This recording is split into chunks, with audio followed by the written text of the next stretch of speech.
Hello. سلام. This is the first of two talks on the Christian teaching on alcohol. این اولین ویدئو از دو ویدئویی هستش که قراره در رابطه با تعلیمی که مسیحیت در رابطه با الکل میده هستش. Many of you watching this will have come from a background where alcohol is forbidden and haram. خیلی از شماهایی که دارین الان نگاه میکنید به این ویدئو از پیش زمینه‌ای میان و از فرهنگی میان که الکل در اونجا حرام شمرده میشده. The overwhelming teaching of the Bible and of Christianity is that alcohol is not forbidden, it is a gift from God. چیزی که خب دلگرم کننده است و قشنگه و در مسیحیت وجود داره اینه که کتاب مقدس به ما میگه که الکل ممنوع نیستش بلکه هدیه‌ای از جانب خدا به ما. And in this first talk we'll be thinking about that, about what alcohol is and why God has given it. پس توی ویدئوی اول از این مجموعه دو ویدئویی قراره در رابطه با این که چرا اصلا خدا الکل رو به ما داده، الکل چیه و چرا از جانب خدا به ما داده شده. But of course any gift that God gives can be abused and used for the wrong purpose. و خب مسلما هر هدیه‌ای که خدا به ما میده انسان میتونه ازش سوء استفاده بکنه و به روش اشتباهی هم ازش استفاده کنه. And the second talk will look at what is bad about alcohol use and what we should not do. واسه همین توی ویدئوی دوم در رابطه با بدیهاش اینکه چطور نباید از الکل استفاده کنیم و چه مدل استفاده‌ای سوء استفاده از این هدیه به حساب میاد رو در موردش صحبت میکنیم. But for this first talk we'll be thinking about the good points of alcohol and why God gave us alcohol. پس توی ویدئوی اول که این ویدئو هستش در رابطه با نکات خوب الکل و اینکه اصلا چرا خدا این رو به ما داده صحبت میشه. We're going to start by just looking at a bit of general teaching throughout the Bible about alcohol. اول میخوایم شروع کنیم با یه سری از تعالیم عمومی که کتاب مقدس در کل کتاب مقدس در رابطه با الکل داده شده. And we're starting in Genesis chapter 14 and we're going to look at verse 18. از پیدایش باب 14 شروع میکنیم. آیه 18 رو میخونیم. صفحه 25. And I'll just quickly introduce this. که براتون یه مقدار معرفی میکنم این بخش کتاب رو. We see a meeting between two characters. در این بخش در رابطه با ملاقات بین دو تا شخصیت میخونیم. One of them is Melchizedek, who was the faithful priest and king of Jerusalem. یکی از این دو نفر ملکی صدق هستش که یکی از کاهنین ایماندار و خوب اورشلیم بوده. And the other character is the father of the faithful, the great man Abraham. شخصیت دوم این داستان پدر ایماندار هاست، کسی که ایماندار خیلی بزرگی بوده و اسمش هم ابراهیمه. And we're going to read actually verses 17 to 20. آیات 17 تا 20 این قسمت باب 14 رو میخوایم بخونیم. پس از آن که ابرام از شکست دادن کدورلاومر و پادشاهانی که با او بودند بازگشت، پادشاه سدوم تا وادی شاوه که وادی شاه باشد به استقبال او بیرون آمد. آنگاه ملکی صدق پادشاه سالیم نان و شراب بیرون آورد. او کاهن خدای متعال بود و ابرام را برکت داد و گفت: مبارک باد ابرام از جانب خدای متعال مالک آسمان و زمین و متبارک باد خدای متعال که دشمنانت را به دستت تسلیم کرد. آنگاه ابرام از همه چیز به او 10 داد. The first thing we can see is drinking alcohol is not a sin. پس اولین چیزی که اینجا دیده میشه میبینیم که نوشیدن الکل و اینها گناه نیستش. The priest himself brings forth alcohol for him and Abraham. چون خود کاهن این نوشیدنی که الکل توش داره رو آورده هم برای خودش هم برای ابرام که ازش بنوشن. And if you see, they're having alcohol as part of a meal to celebrate Abraham's victory. و نوشیدن الکل به عنوان بخشی از اون غذای روزانه‌شون بود و این الکل رو به اون غذای روزانه‌شون اضافه کرده بودن تا جشن بگیرن پیروزی ابراهیم رو. So even from the start we get the idea of alcohol being something which people can enjoy together as part of a meal or as a celebration. پس می‌بینیم از همین اولین آیه‌ای که خوندیم نتیجه می‌گیریم که الکل بخشی بود برای جشن گرفتن و خوشحالی کردن و یا بخشی از غذای روزانه‌شون بود. Now let's go to Deuteronomy and chapter 7. حالا بیاین بریم به کتاب تثنیه باب 7 صفحه 231. And in Deuteronomy this is God's message to the people of Israel just before they entered the promised land. تثنیه باب 7 قسمتی هستش که خدا قبل از اینکه بنی اسرائیل وارد سرزمین وعده بشن یه پیامی بهشون میگه. And God is promising what he will do for them if they obey him. اینجا خدا داره بهشون وعده میده که اگر این قوم از خدا اطاعت کنن، خدا بهشون چه چیزهایی رو در مقابل میده. So let's read verses 12 and 13. پس تثنیه باب 7 آیات 12 تا 13 رو میخونیم. اگر این قوانین را گوش گیرید و آنها را نگاه داشته به جا یارید، آنگاه یهوه خدایتان عهد و محبتی را که برای پدرانتان سوگند خورد با شما نگاه خواهد داشت. او شما را دوست خواهد داشت و برکت داده خواهد افزود. او ثمره رحم شما و محصول زمین شما و غله و شراب و روغن شما و گوساله های رمه و بره های گله شما را در سرزمینی که به پدرانتان سوگند خورد آن را به شما بدهد برکت خواهد داد. So we can see there's nothing sinful about alcohol. پس بازم می‌بینیم که الکل چیزی نیستش که به گناه بخواد ربطی داشته باشه. God promises it as a blessing of their life. If they obey him, he'll give them food and wine and oil. پس خدا خودش اینجا داره بهشون یه چنین وعده‌ای رو میده که اگر اطاعت کنن ازش برکت میده بهشون شراب و غذا و برکات زیاد توی زندگی میده. پس شراب گناه نیست یا الکل گناه نیست. So alcohol is actually a good thing. It's a gift from God. پس الکل یک چیز خوب بوده و هدیه‌ای بوده که خدا بهشون میداده. And oftentimes when we see alcohol drunk in the Old Testament in a good way, it's part of feasts and celebrations. و همینطور توی قسمت‌های دیگه توی عهد عتیق دیده میشه که نوشیدن الکل برای به منظور شادی و خوشحالی کردن و جشن گرفتن ازش استفاده میشده. We can see this if we come to Isaiah 25. با رفتن به اشعیا باب 25 همین موضوع دقیقاً به چشم میخوره. صفحه 904 اشعیا باب 25. And here God is promising the people that he will prepare them a feast when they have been given freedom from their enemies. اینجا خدا داره میگه که وقتی که اینها از دشمنانشون آزاد شدن براشون یک جشنی برپا میکنه. And look at what he says in verse 6. ببینید تو آیه 6 بهشون چی گفته. خداوند لشکرها در این کوه ضیافتی برپا خواهد کرد، ضیافتی از خوراک‌های لذیذ برای جمیع ملت‌ها، ضیافتی از شراب کهنه، خوراک‌های پرمغز و مرغوب‌ترین شراب‌ها. So he says, look, in that day I'll prepare you a feast with good fine wine. پس خدا داره میگه که اون روز من برای شما یه ضیافت و جشن به وجود میارم و توی اون جشن براتون شراب مرغوب میذارم. So once again it's given by God and it's associated with celebration and enjoying it together with people. و باز هم میبینیم که الکل چیزی بوده که خدا بهشون داده و برای خوشحالی کردن و جشن گرفتن برای پیروزی هاشون بوده. And just finally in the Old Testament we're going to go to Jeremiah chapter 31. میریم به ارمیا باب 31 که در عهد عتیق هستش، صفحه 1017. And again this is God talking about the time when Israel will be regathered to the land when Jesus returns. اینجا داره در رابطه با زمانی صحبت میکنه که وقت بازگشت عیسی مسیح و تمامی بنی اسرائیل اونجا جمع شدن برای بازگشتش. And look what he promises in verses 11 to 13. ببینیم توی آیات 11 تا 13 چه وعده‌ای بهشون میده. زیرا خداوند یعقوب را فدیه داده و او را از دست کسانی که از او نیرومندتر بودند رهانیده است. ایشان آمده بر بلندای صهیون فریاد شادمانی سر خواهند داد و از احسان خداوند شاد و خرم خواهند شد. از غله و شراب و روغن و از گله و رمه. جانشان چون باغی سیراب خواهد شد و دیگر پژمرده نخواهند بود. آنگاه دوشیزگان شادی کنان خواهند رقصید و مردان جوان و پیران شادی خواهند کرد. من ماتمشان را به خوشی بدل خواهم کرد، تسلیشان خواهم داد و به جای اندوه به دیشان شادمانی خواهم بخشید. So again it's a time of celebration. پس باز داره در رابطه با یه زمان جشن و شادی صحبت میکنه. It says people will come with joy and they shall share in the grain and the wine together. میگه که مردم با خوشحالی میان و با هم غله و شراب میخورن.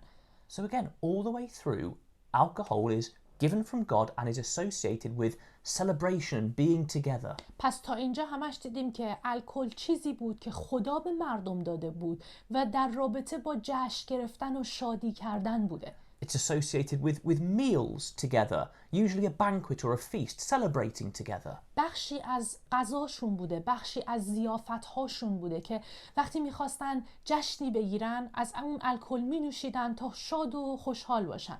And the same is true when we go into the New Testament. در عهد جدید هم باز همین نکته دیده میشه. We'll see Jesus himself in Luke chapter 7. بریم به انجیل لوقا باب 7 در رابطه با خود عیسی مسیح صفحه 1344. And Jesus tells us he has no problem with eating and drinking wine. و خود عیسی اینجا داره نشون میده که مشکلی با نوشیدن شراب نداره. He's actually having a bit of an argument with the religious leaders, و حتی اینجا یه بحثی هم با رهبرهای مذهبی میکنه. comparing himself to John the Baptist. خودش رو با یحیای تعمید دهنده مقایسه میکنه. So verses 33 and 34. آیات 33 و 34 لوقا باب 7 رو میخونیم. زیرا یحیای تعمید دهنده آمد که نه نان میخورد و نه شراب مینوشید. گفتید دیو دارد. پسر انسان آمد که میخورد و مینوشد.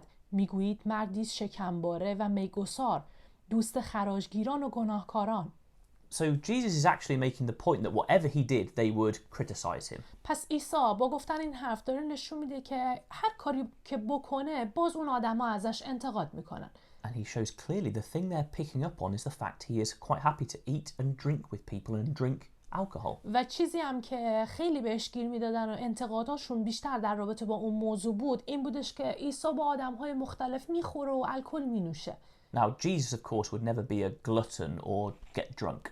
مسلماً عیسی شکمباره و میگسار نبوده. But it was clear he enjoyed meeting with people and eating and drinking alcohol with them. ولی واضحه که از نوشیدن الکل، غذا خوردن با آدمای متفاوت لذت میبرده.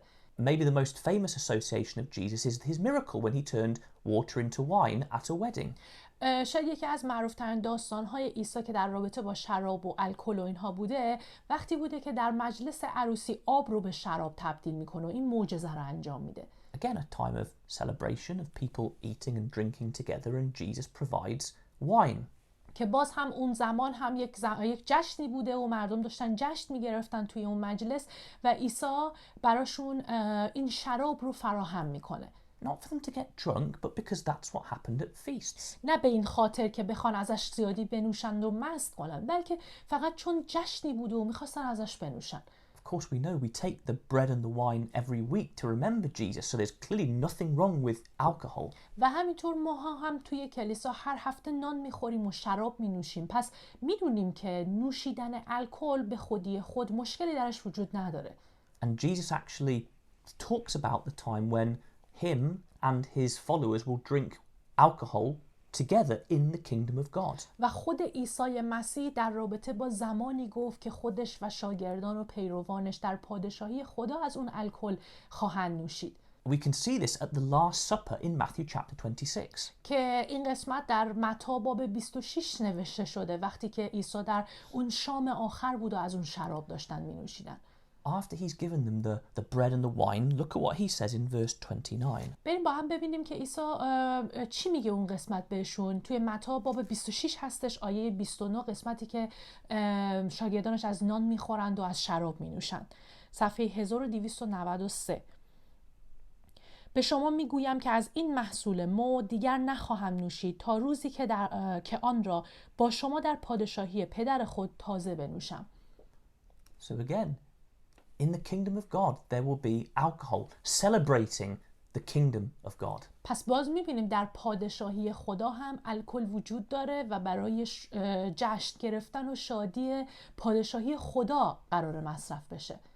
So whenever we see alcohol in a good light in the Bible, in a good context, it's always to do usually with celebration. پس ببینیم وقتی الکل در رابطه با الکل در کتاب مقدس نوشته شده در مسیر خوب در رابطه با جشن گرفتن و شادی کردن و پایکوبی ازش به کار برده شده.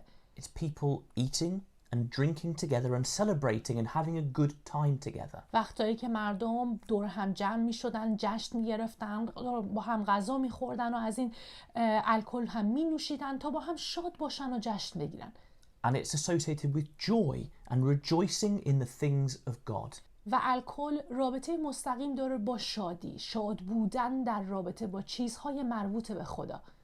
And in fact, we have one verse in the Bible which pretty much tells us that's exactly why God gave alcohol. و توی کتاب مقدس یه آیه‌ای وجود داره که به ما دقیقاً داره میگه که چرا خدا الکل رو به انسان داده. Come to Psalm 104. بیاین بریم به کتاب مزامیر باب 104 صفحه 762. And Psalm 104 is talking about the God creating wonderful things for his creation. مزامیر باب 104 در رابطه با چیزهای فوق‌العاده‌ای که خدا در این دنیا آفریده صحبت میکنه. And there's a small part of it when he's talking about all the things that he's given to animals and to humans. و یک بخش کوچکیش هم داره در رابطه با چیزهای متفاوتی که خدا آفریده و به انسانها و حیوانات داده صحبت میکنه. And verses 14 and 15. آیات 14 و 15 رو میخونیم. تو علف را برای چارپایان میرویانی و گیاهان را تا انسان با آنها زراعت کند، تا از دل زمین خوراک برآورد و شراب را تا دل آدمی را شاد گرداند و روغن را تا روی وی را شاداب سازد و نان را تا جان او را نیرو بخشد. So it says one of the provisions is wine given to gladden human hearts, to make them happy. پس می‌بینیم که اینجا گفته یکی از اون چیزایی که خدا داده به انسان شراب هستش تا قلب انسان رو، دل انسان رو شاد کنه. This does not mean someone has to drink alcohol to be happy or to be joyful. این به این معنی نیستش که برای شاد بودن و خوشحال بودن حتماً باید انسان الکل مصرف کنه تا بخواد شاد باشه. But it seems there are some situations where alcohol can actually enhance joy and celebration. ولی به نظر میرسه که در مواقعی هستش که مصرف الکل باعث میشه که خوشحالی و شاد بودن ما بیشتر بشه. And most people have probably experienced this. که خیلی ها مسلماً چنین چیزی رو تجربه کردن.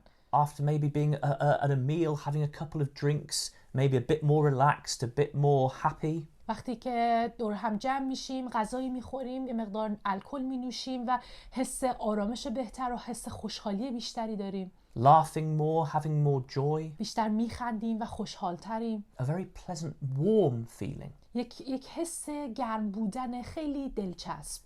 I think that's the context that the Bible is saying alcohol is good. در این موقعیت که خدا داره میگه در کتاب مقدس که مصرف الکل خوبه. When alcohol itself is not the main focus. یعنی زمانی که خود الکل تمرکز اصلی مجالس نباشه.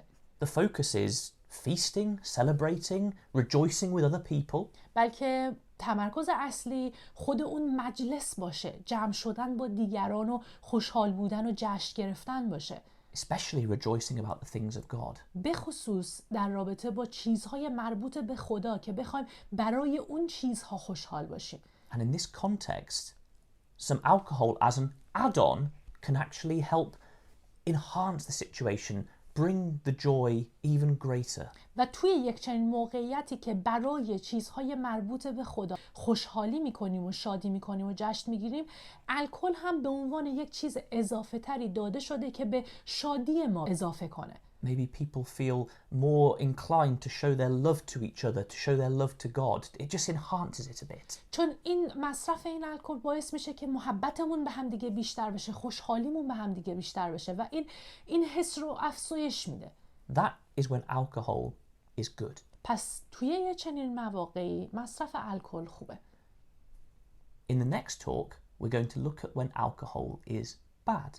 توی ویدئوی بعدی در رابطه با اینکه در چه مواقعی الکل بد هست صحبت میکنیم. We'll think about getting drunk and why getting drunk is definitely a sin and wrong in God's eyes. در رابطه با مست شدن صحبت میکنیم و میبینیم که مست شدن از دید خدا گناهه و کاملا اشتباهه.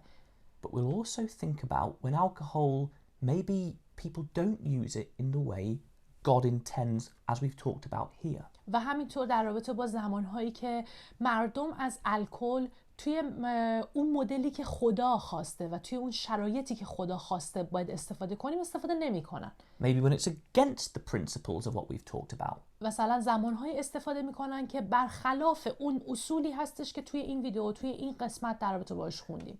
When the focus is on alcohol, not food and celebration. مثلا برای زمانی که فقط به هوای اون الکل دور هم جمع میشن، نه به هوای این که دور هم باشن و غذا بخورن و خوش باشن. Or when alcohol is maybe being used just when someone is by themselves. یا مثلا وقتی که یه نفری فقط تنهاست و میخواد الکل مصرف کنه.